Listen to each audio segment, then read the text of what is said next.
And we're live. Hi, everyone. Sealand Open is over. Me and David are doing a little recap. It'll be a recap of us as the TOs, what we think about everything we learned from the missions and from the pack and the weekend. But it also let's just be the results of Sealand Open, basically. So I'm going to share my screen, and I've made a PowerPoint. David was nice enough to take so many pictures during the weekend, so we have some really lovely pictures of most of the stuff that happened. I didn't use all of it, but I used some because we only have so many slides. So these are the results of Sealand Open. Would you want to talk us through the event itself? Absolutely. So it was a escalation campaign tournament, meaning we had 2 games of each 400, 800, and 1250 points. And 400 it was 1 platoon, 800 was 2 platoons, and 1250 was 4 platoons maximum. We used most of the Commander's Compendium rules, not all of them, most of them, and we took missions from the Commander's Compendium. It was a total of 6 games, with the 6th game being a placement match only. We were registered 24 players, but 2 players needed to drop out due to health, which is totally fair. And that usually happens, right? But that also meant that I, as a ringer, got to play quite a few games, and we had Yes. a couple of other ringers who just showed up, which was amazing and Absolutely. really nice of them to do. So there were like a bunch of new players and veteran players that couldn't be there for the whole weekend who just showed up and played a game or two. Yeah. So yeah, we Which had was set up. So if we had been 24, we would of course need 12 tables. We'd set up 14 tables, so we had something to change in between. Meaning we also always had space for someone to grab a game. Yeah, which they did. And it also meant, and this is a really nice little idea, because most tournament apps really don't allow you to pick a new table for all players all the time. But having extra tables meant that we could always say to players, right, if you played on a table, you can always go and grab a new one, because we don't want players to play on the same table all the time. It becomes repetitive, right? So that was a really nice thing, and we had plenty of space for that as well. Yeah. So the venue was school, high school, which was 3 large classrooms. Mm. The sound was, I mean, it wasn't the best of sounds, because people talk loudly when they are engaged in combat, which is Yes. fair. But the good thing was that we could space people out. I think we had 4 to 5 tables per room, so Yeah. that mitigated some of the sound issues. It did. Now, the thing that you really wanted was, and have been championed for quite some time, is this Inca Valor painting contest, which I think is like the highest quality in the Danish painting contests, and at least the highest focus on the painting itself. So we had the best vehicle, we had the best diorama, we had the best soldier, we had the best squad of soldiers. So there was quite a broad selection of categories you could attend, right? Yeah. How did you feel about the attendance and the quality of what was presented?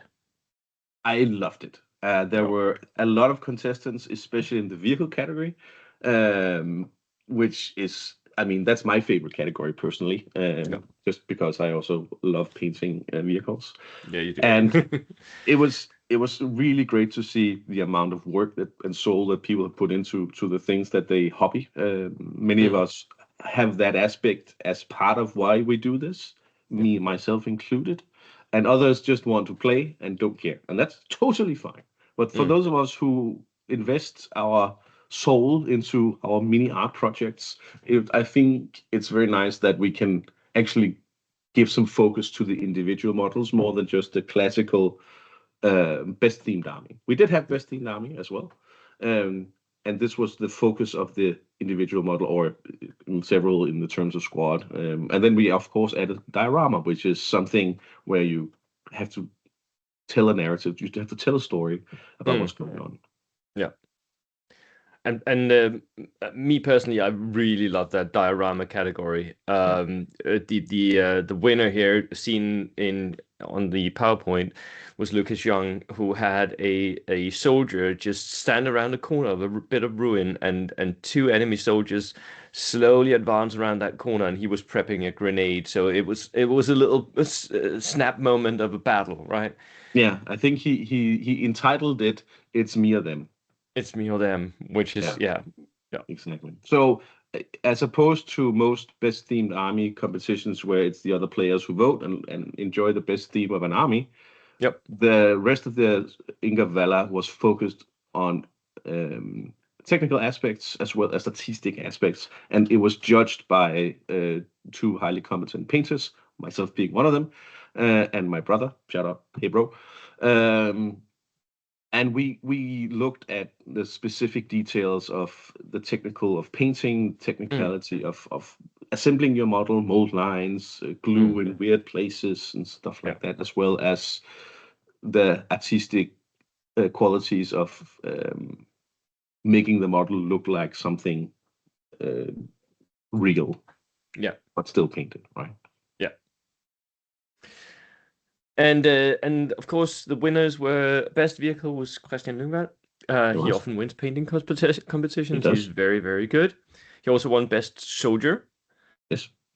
Best diorama was, as I said, Lucas, and I personally won best painted squad, which I was not happy about because I was TOing, but I was pretty happy that my Cossacks got an award. I really like them. I spent some time painting them. It's my best painted bold action army, anyways. Best themed army was Jonathan Martin with his Finns, and he was also named best sportsman. Yes. What was the quote? The quote was, basically, he got best sportsman based on a single sentence that one of the TOs overheard. It was, "May I please shoot at your light mortar?" So very, very British and very polite. That was, asking permission to shoot the light mortar. Yeah. The results themselves. So you can see the results here for the top 10. The top 5 were Anders Midtgaard Madsen with his mechanized Brits. He has, for the past few tournaments, been gunning for this position, and finally he got it. Christian Lyngvad, always the second. Sorry, Christian. He had a mixed bag of Brits. Both of these guys in their 1250 armies, by the way, had very heavy tanks, like large chunky tanks. So Christian Lyngvad had a Sherman with, I think it was a heavy AT gun.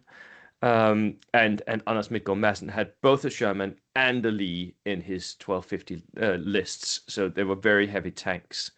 Manuel had almost finished painting his Polish Lancers. He had been assembling the army and painting the army within 2 days of going to the tournament. He called me on Wednesday before he was supposed to go Friday, and he wasn't signed up. He was like, "Do you still have a free spot? I am painting, furiously painting." And I was like, "Okay, you bring your Polish Lancers, we'll see." And it was the first time for him playing Polish Lancers, so getting third was well done. But of course, absolutely, Manuel is a very good player. A quick comment on the snap from Keeper. This is incorrect. Yep. This was the standings prior to that is right. Yeah. So this is actually a little bit of a... It is not the final standings. It's prior to the final round. Yes. And then we had Victor, who you can see in the snap is in 7th place, and he was matched up against Manuel and had to fight the final game for the 3rd place against him. Victor had brought an army of Gurkhas. He often does this. It's his thing. But the most extraordinary thing about Victor is he's 14 years old, and he was having a blast, I think, during this weekend. There's a little bit of him learning for him to do in terms of how you communicate with your fellow gamer as you face each other across the table. But I'm sure you will have a chat about him, about decorum and such. Yes. Yeah. but 14-year-old kids. Absolutely. Yeah. And then in fifth place was Danny van der Rohe, who had brought his mixed bag Americans. I also just need a shout out to sixth place, which was Pim, got that. So most of our traveling players, at least from the EU, they got really nice placements in this tournament, which was great for them. I, before the tournament, had predicted that Michael Fie would possibly win it. He had brought a list of Polish Lancers. Unfortunately, he had to drop out for medical reasons. He only got to play 2 games, which he won, but that really sucked, and it threw off my predictions a bit. Then I had predicted that possibly Danny or Christian or Mark or Lars would win it, and well, Christian got second place, so I was okay accurate on that. Danny got fifth. Top 5 is still good, but Mark he got eighth, which was an okay placement for Mark, who's just getting back into the game. And Lars, he unfortunately dropped all the way down to 13th. So yeah. So yeah, Lars's placement is, I think, in part due to the fact that the Danish army that he brought, there was a misunderstanding of whether or not the backbone of his army actually had Rikke or not. Turns out it didn't, meaning, of course, his army was not optimized the way he would have optimized it if he had seen that it was actually a point cost of 10. That he didn't. So he would have given them Rikke and excluded a car, and then he forgot to buy it for his armored cars. Yeah, it heavily changed how he can play the army, which is totally fair. I mean, thinking you have Rikke on 8 armored vehicles and then you don't is a massive change to how you play that list, right? Oh yeah, it is. But at least he got to defend the honor of Denmark. I know that on one table, which we call the 9th of April table, he like completely rolled over a German opponent, German army. So the Danes actually won the 9th of April. So for those foreigners who may not know, 9th of April was the day that Germany in 1940 invaded Denmark. Yeah. And we fought only for a couple of hours, which was like the time that the game took anyway. Yeah. Right. So those were the results. My main takeaways is that mechanized is king. I think you need mechanized in order to win tournaments. I myself have brought an all infantry army to this event, and I didn't try to win, but I could feel the lack of armor in my games. Also, I think potentially assault armies is back. If we look at the results, we had 3 armies of Brits. All of them had like veterans with tough fighter. Yeah. Some of them were Gurkhas. Yeah. And 1 Polish Lancer. So at least in the Danish meta, we had 4 armies that could assault in the top 5. Yeah. Right. I also think that I'm still very inaccurate on what lists are good. That's just a personal reflection on my ability to read lists. I'm only like 50% accurate. If I just look at people's lists, I'm not very good at predicting. But if I know who they are, I can sort of predict who will end up in the top 5. Who wins is another matter, and I had not seen that Anders Midtgaard Madsen would do so well against this level of high players, and that was well played on his part. Yeah. I also think that the amount of terrain that we put on, because we had followed the guidelines for Commander's Compendium on almost all the tables, although some tables were more open. I mean, the amount of terrain, for me at least, felt like that it encouraged maneuver a lot more. I didn't feel that my gunline army was completely hampered by the terrain, but I did feel like I could always maneuver up into the center of the board. What did you take away from your watching of the games? I would have to agree. I didn't play any games myself, but looking specifically at how the matches developed, it was often that people met in the middle. Yeah. meaning people could advance. Yeah. There was very few, but I think maybe that's also a reflection of the amount of the type of lists people brought. There were very few gunline armies, Yes. really, right? You brought one as a ringer list, Yeah. and then we had in 1250 we also had the French list, was also a semi gunline list with a lot of cavalry mixed in. Yeah. But that was about it in terms of gunline armies. Yeah. So Although a maybe lot of the it's German armies could hang back if they wanted to and use LMGs at range and try to shoot you at range, but they didn't do that. Most of them they no, pushed up a bit. Yeah. yeah, and so yeah, the mechanized were able to push Mm. without getting shot to pieces because everything was open, Yeah. for on most tables at least. Yeah. So I think terrain played a difference, and the type of list that people brought, Mm. maybe those two together became a perfect storm of clashing metal against metal and flesh against flesh. Maneuvers in the middle. Yeah. Yeah, yeah, Yeah. yeah. Yeah. I also think that looking at the lists, especially maybe the top five, that mixed bagging is quite strong at the moment. Yeah. Some players brought very mono built armies, right? Like Manuel's Polish Lancers, which is of course a very mono built army. But if we look at something like Christian Lyngvald's army, it is very, very mixed bag. As by the way is Anders Midtgaard's army. And they were Yeah. on the top table, right? Yeah. So I think having all those tools, especially at 1250, means that you have something for all situations, something that's optimized for all situations. I think I need to reevaluate how strong mixed bag builds are in my lists Yeah, going forward. evaluations. Yeah. Yeah, And I think that's a version 3 thing, it is. Yeah, right? That mixed bag has yeah, become this powerful because yeah, mono builds may leave you vulnerable either to the table or to mm, the mission, yeah, or to a hard counter from a mixed bag yeah, that they have just the right tool to either stop your advance or break your bones or something yeah, like that. exactly. If you look at the top 6 placements, Mm, it's actually only Manuel who had a mono build assault Polish Lancers. The yeah, rest were mixed bag. Both yeah, Pim and Danny had mixed bags as well. yeah. And even Victor, who had like Gurkhas Mm. as his infantry, had a lot of other elements that he could use, including AT guns, by the way. Yeah. Yeah. And the final takeaway that I'm taking here, meta takeaway, is that countering light armor might actually be a thing.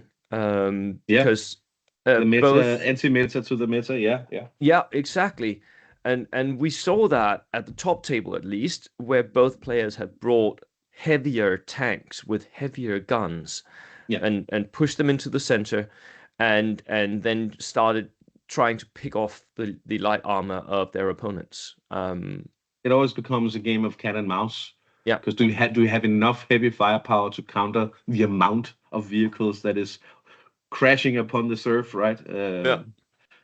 Yes, it depends on the light armor lists. I mean, some of the light armor lists had 9 vehicles, I think. Ridiculous amounts of 7+8+ armor. Yeah.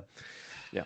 And then one main AT gun, medium AT gun, is gonna struggle, right? Because you maximum Yeah. get 6 shots across, maybe 7 if there's turn 7, But I and if mean, there's 8 or 9 vehicles. if you're someone like Anders Midtgaard Madsen who had brought a Lee and a Sherman, that meant Yeah, he had 3 AT guns, and he he did. actually also brought an AT gun, a stationary AT gun. That is 4 AT guns, all of them shooting at 3+, because most of the time he was standing still and taking the shots from ambush or whatever. Didn't hit much though. So No, he didn't hit much, but yeah. Right. So that was my meta takeaways for you I have guys. actually, before you continue, Yep. a question on the meta, because leading up to this tournament, or leading up towards WTC, which was last month, Yep. the meta seemed to be light autocannons. Do you Yep. still feel like the meta is light autocannons? Uh, we did see an awful lot of them, like an awful lot of them. And I think light autocannons, we saw light autocannons in most of the top lists as well, but we also saw them in the bottom lists.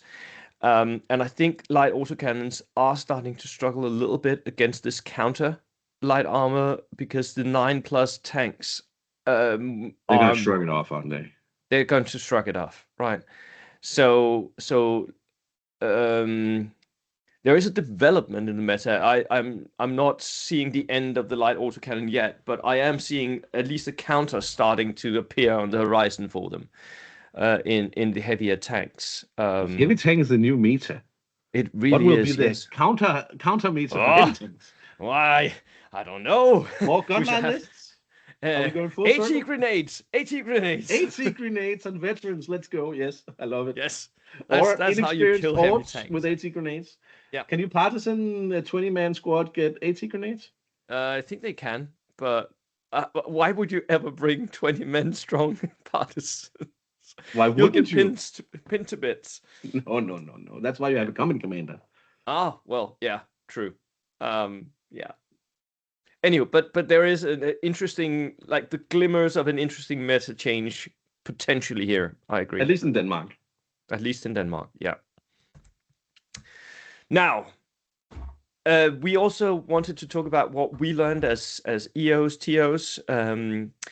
We had a bunch of international players show up. So we had Yeah. players from the UK, from Germany, from the Netherlands as well, which was great. But it did mean that we had to try and accommodate a little bit of timetable shift, which pressured day 2 a little bit.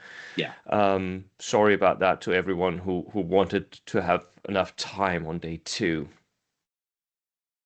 Yes. But it did mean that the international players could take off, and it's always a question, isn't it? If you allow international players to attend, which it lends a certain glamour to the event. But a massive, and it provides so much more depth and difference to the tournament, both in terms of the type of lists that they bring, because they may be having a different meta in their home region where they play. Yeah. But it also provides a lot of different types of just talks between games, which I absolutely love. People connecting in a different way, which is one of my main highlights for Sealand Open every year, right? It's creating the connections with your frenemies. Yeah, exactly. And I had a bunch of them actually stay over at my house, which was brilliant. We had a lot of fun. We were sitting around my table laughing for a couple of hours in the evening every time. So, yeah. What about our missions from the Commander's Compendium? What indeed about them? So, there's a few things to be said. There's something to be said because we chose escalation. We need to be aware of the win conditions. Some of the 400 points missions were maybe the win conditions needed to be tweaked to be easier. So, for instance, Seek and Destroy we wrote it as you need to have 2 or more victory points to win, or kill points. And that was actually kind of difficult at low points costs. So having just one more would have been enough because the maximum amount of dice for 400 point lists were 8. Most people had brought between 6 and 7. So getting those 2 ahead was a struggle, and definitely for that escalation level, it needed to be readjusted. Yeah. Then there was something to say about both of the 2 missions that we used, Pin Grid and Shifting Priorities. For Pin Grid, it was a slugfest across all tables. Yeah. And for people who don't know, haven't read Pin Grid, you have 9 objectives and they are removable. So you have to be on them turn 2 if you want to take them, more or less. And it meant that you push up into the center to grab, because the objectives in your own deployment zone, they're pretty easy to grab, but the ones in the center, yeah. And the idea of the mission is also that as I want to go and challenge my opponent's 3 objectives. Yeah. So one of the feedbacks, and I think it's worth testing, is that maybe it shouldn't be end of turn 2 you start capping, but maybe end of turn 3. So you have time enough to go. So you and actually try have and time contest. to use some type of tactics to see if you can go and challenge the opponent's objectives as well as the middle objectives, while also defending your own objectives. Outflank here? Outflank has been taking out. Well, from this mission. So should it be back in because turn 3 then maybe, becomes. I maybe. think we should test it out. I think it's good Yeah, feedback, and it may turn the mission into even more of a nail biter. it might. Yeah. And then there's the shifting priorities, which is we tested it several times and it's great fun. We Mm, never had a draw, never. but two-thirds of the games across 11 games turn into draws. So suddenly we had a larger amount of games to see how it was played. Yep. Definitely there needs to be some tweaking done. Yep. It could be in terms of the amount of range that you move each. So again, if you haven't read the shifting priorities, from the end of turn 2 when you cap an objective, if I cap an objective, then Bo gets to move it 6 inches. Yeah. In any direction he pleases, as long as it's a valid uh, spot it ends up. Mm, But maybe 6 inches is too short. maybe. Or there needs to be a secondary way of scoring points while also capping the objectives. Mm, It could be kill points. It could be the one with the most kill points. It could be yeah. every 2 kill points, every 3 kill points. We Yep. need to test it because Yep. 2/3 going to a tie is not desirable in a tournament. No. Even if they have fun playing, that's still not the outcome we want. But it was very bloody games, though. Yeah. I mean, it like people were just pushing into those objectives and losing units left and right. I lost most of my army during my game of shifting priorities. Yeah. I remember the outcome. Yeah, I think you lost 11 dice to 2 or something. Yeah, 11 So you dice broke to 2. you broke upon his wall of German I armor. did. I did. Yeah. So that was And the main feedbacks on the missions. right. What about the painting contest? The main, it was just pure joy for me. Yeah. It's my brainchild, and it's something that I hope to grow in Denmark, at least for now. I mean, internationally, that's a dream, but Yep. But for now, to grow it in Denmark, maybe have it twice a year instead of only once at Sealand Open. Maybe have some of the Jutland tournaments also hosted in Gavella. Yep. And then my hope is that we can grow it to a point where entry costs a little bit to cover trophies, and whatever is left from of that would be donated to a worthy cause like Danish veterans or something like that. Yeah, that's kind of my. That's the dream. Plan. That's the dream. That's the dream, right? Yeah.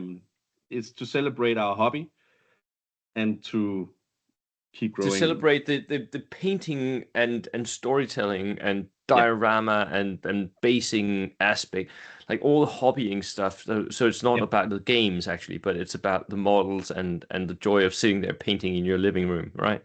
Yeah, and I'm as I said when we were handing out prizes, I would love to provide feedback because we do have them. We looked at every aspect of the miniature in terms of technicality and artistry. So show me your mini and I will give you the feedback based on that specific event. Right. And then what about the escalation part? We had some players struggle to make lists for escalation. And then we also had some players said, well, I'm liking escalation more and more. What do we think about it? Well, you know how I feel. This year I got to decide everything, and I made this because I absolutely love the format. I love the building lists part, and I love the playing the narrative story that you also told in between each tier step, right? It's I think it's the most fun I have when I play. That's when there is the narrative element to. I'm also a competitive player, but adding that narrative element to the competitive play is just two peas in a pod for me. So for me, I love it. The feedback that we got prior to starting was it's difficult. Some people love it. That's great.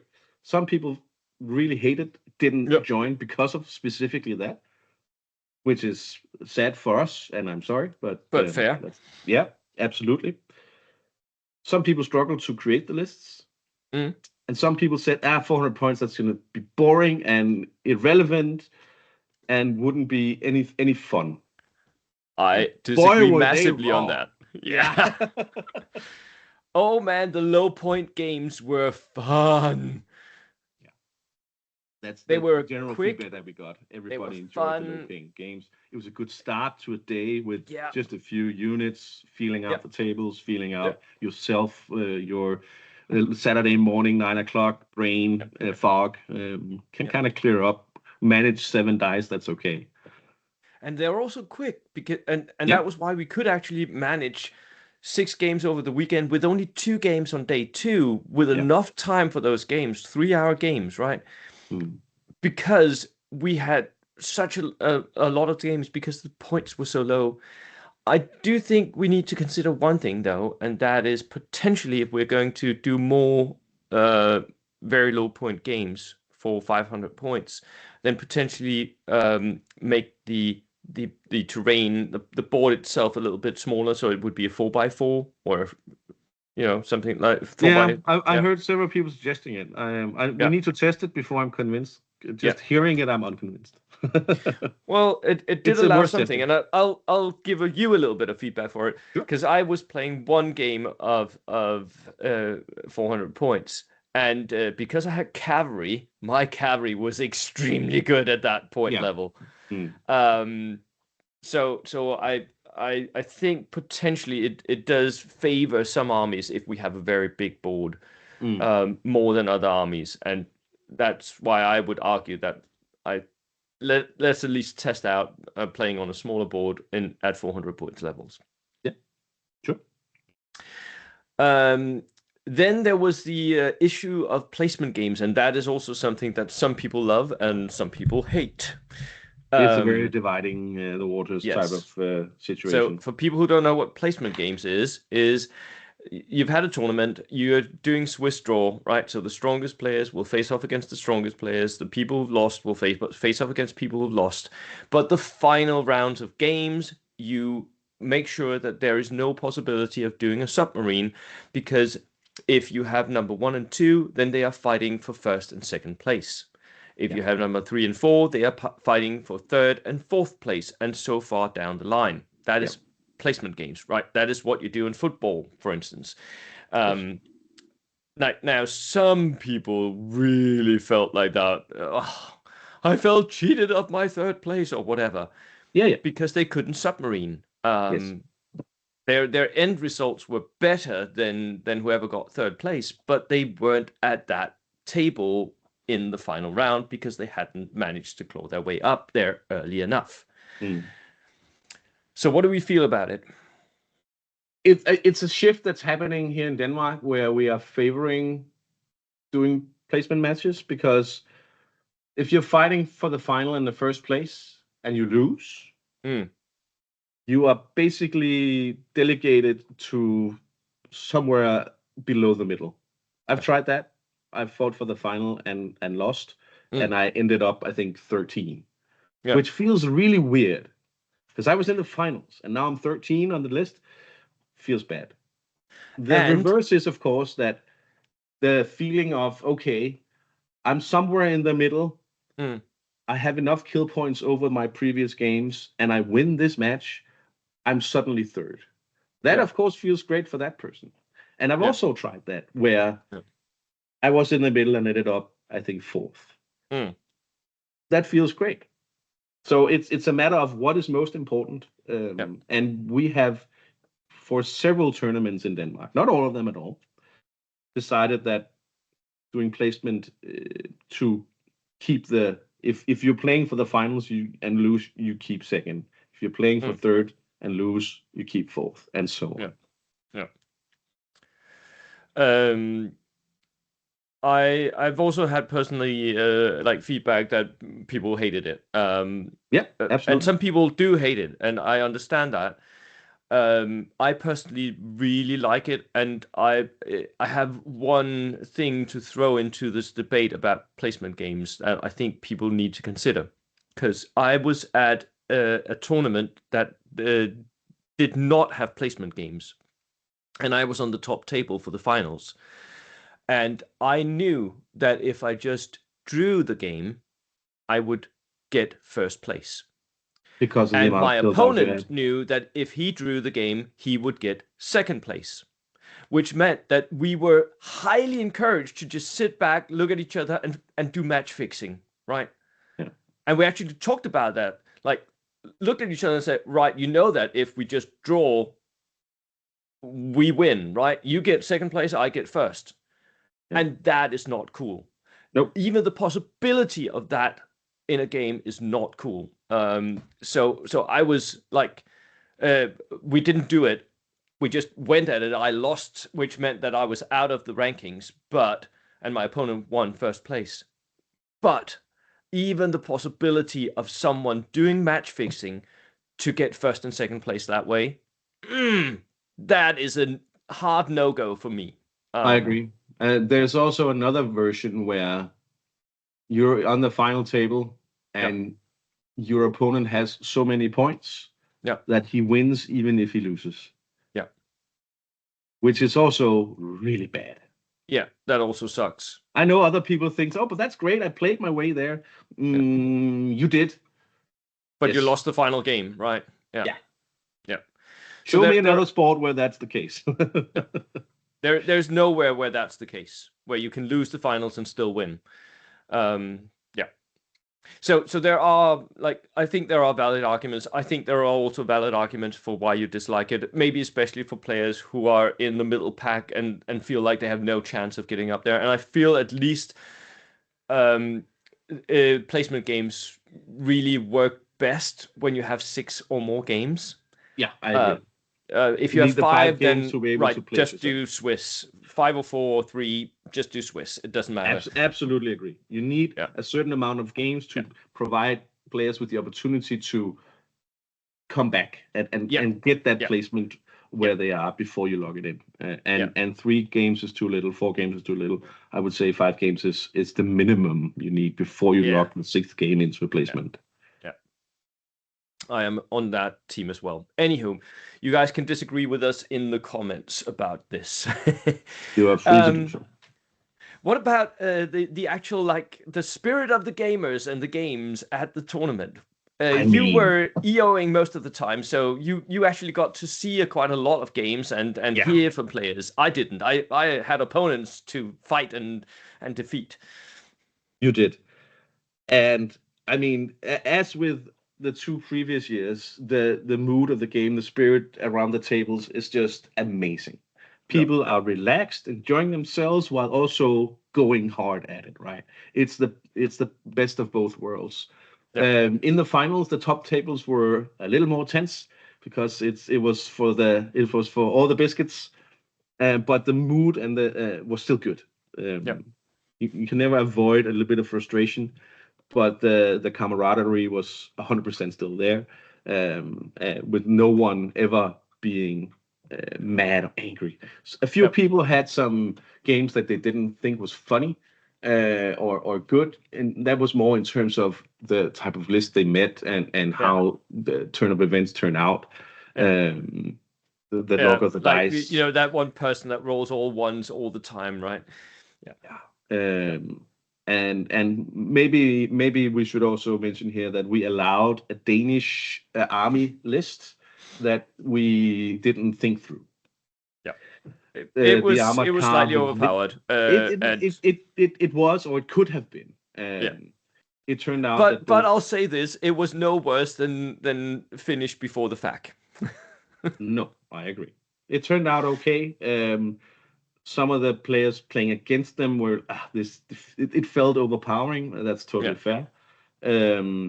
But I will say that none of the Danes did like especially brilliantly. They weren't carried by their lists. They weren't, and both of them who chose it were also people who really enjoy having a great time at the table. Meaning that win at all costs was never there. Of course, they enjoy winning because why else would we play? But it wasn't the I'm not winning, so I'm going to be mad at all. They were both really great sportsmen about it. It also turned out that it was a little miscommunication and a misunderstanding in terms of that the undercosted vehicle actually didn't have Reke, and they both thought they did. So the lists were actually also wrong. So I had never again. Lesson learned. that Danish list needs to be looked at before we allow it again. Anywho, I had as TO for the final game. I was actually free, so I was TOing the top tables a lot. Not that I was needed. We made sure that one table, because one player was maybe not as quick as he needed to be. So one table we had a TO sitting there pulling dice, which was, fine, no problem. And the other table, I was at that table most of the time just because it was the top table. And it was really interesting to look at what was happening. And I had one situation where I had to make a TO call based on something at that table where one player thought that an order dice meant that, and the order dice was flipped to the wrong side. Right, so it was on down, and it was next to a vehicle, and the player thought that meant that the guys inside the vehicle was down. They weren't. So there was a miscommunication. He did something that he maybe shouldn't have done, and then was punished for it. And I had to make a TO ruling there, which went against that one player who thought that. So and that's the TO's prerogative. And I was like, no, stop arguing about this. This is how you play it. This is what happened. This is how you play it. Get on with the game. No, stop arguing about it. Get on with the game. And then they went on with the game. Anders, who had misread the situation, actually won the game. So, I mean, I hope he doesn't blame me too much for that one situation. Oh, he probably does. Oh, he probably does. Yeah. That's the weight of a TO's role. Yeah, it is. Right. So what's next? I mean, I'm up for doing it again. Are you? Yeah, definitely. Although I think that because I got games in this time, next time it's your turn. Let's see what happens. Let's see what happens. Right. Well, we're definitely doing it again next year. Yes. Yeah. There's a few international tournaments we need to navigate because we would be going ourselves. Yeah. So we don't have a date yet because we need the dates of the international tournaments first, so we don't clash. And we're pretty sure that the start of May, the weekend that we just used would potentially next year be used for the WTC. So we need to manage around other international tournaments. Yeah, absolutely, because we want to encourage people to travel here. That as well. Yeah, I love that the internationals are coming. Yeah, and I also think that we potentially could easily use this venue again. That sounds great. And it was like perfectly fine. We do at the school also have big halls, so if we wanted to move to one room, we could. But I kind of like the fact that it was in separate rooms. It keeps the noise levels way down. It makes it easier for people to move around and focus on their own games instead of having a massive hall with loud sounds. I definitely prefer this type of venue. The only thing that for me was a little was that when we did the assemblies, we had to be in the hallway between the rooms because it was the only place we could actually assemble people in one place, more or less. Which was, it was okay. It was just a little awkward. We're 25, 26 people. I think we'll manage. If we grow to 40, which I doubt, we'll figure it out. We go to another classroom and just have it there. But I think we're fine. I think we are. Right. So see you all at Sealand Open next year. I hope so. For me personally, massive thanks to everyone who attended and helped out. There was a lot of people who helped set up and take down all the tables and fill my trailer with all the terrain and stuff. I had borrowed terrain from a couple of guys as well. Thanks to those, and thank you, David, for TOing and writing the pack and all of that, and for allowing me to play as the ringer. That was also great fun. So yeah. Do you have people you want to shout out to? My brother, of course, for joining us for and judging the painting competition. Thank you very much. And then for you, Bo, for being the social media shout out of doing all of that. Yep. And living with my crazy idea of an escalation campaign, Yeah. which turned out, I think, pretty good. It turned out pretty okay. Right. That was it from us today. Thank you all for joining. I mean, we will see you next time when we do this again, I think. I hope so. Yeah.